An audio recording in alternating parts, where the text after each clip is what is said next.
Hello brothers, আজ আমরা আলোচনা করব বাংলাদেশের তেলের বাজার নিয়ে।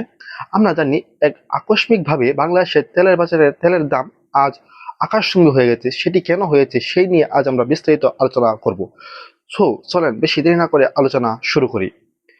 এখন আমরা আপনাদেরকে একটি ছবি দেখাবো, সেটি হচ্ছে ইরানের হরমুজ প্রণালীর ছবি, যার ঠিক বিপরীত পাশে রয়েছে সৌদি আরব, কাতার, আরব আমিরাত, এসব তেল উৎপাদনকারী দেশগুলো, যেখান থেকে বিশ্বের প্রায় 60% অথবা 75% তেল উৎপাদন হয় এবং বিশ্বে সাপ্লাই হয়।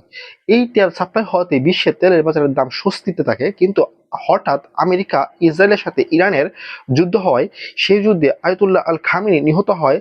ইসরায়েলের এক আকস্মিক সিদ্ধান্তে এই হরমুজ প্রণালীটি বন্ধ হয়ে যায়, আর এই হরমুজ প্রণালী দিয়েই সৌদি আরব, কাতারের মতো দেশগুলোর তেল সারা বিশ্বে সাপ্লাই হয়।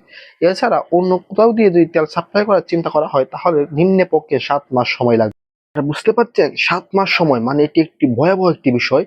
আর অপরদিকে একটি ইন্টারেস্টিং ফ্যাক্ট হলো, বাংলাদেশের মতো দেশগুলোতে মাত্র 30 থেকে 40 দিনের তেল মজুত থাকে।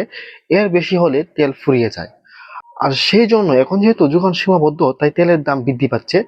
আর এটি যদি চলে থাকে, একসময় বাংলাদেশের মতো দেশগুলোতে তেল খুঁজে পাওয়া দুষ্কর হয়ে পড়বে। আপনারা এরকম ইন্টারেস্টিং ভিডিও পেতে হলে আমার পেজটি ফলো করেন, আবার ইউটিউবে থাকলে ইউটিউবে সাবস্ক্রাইব করেন।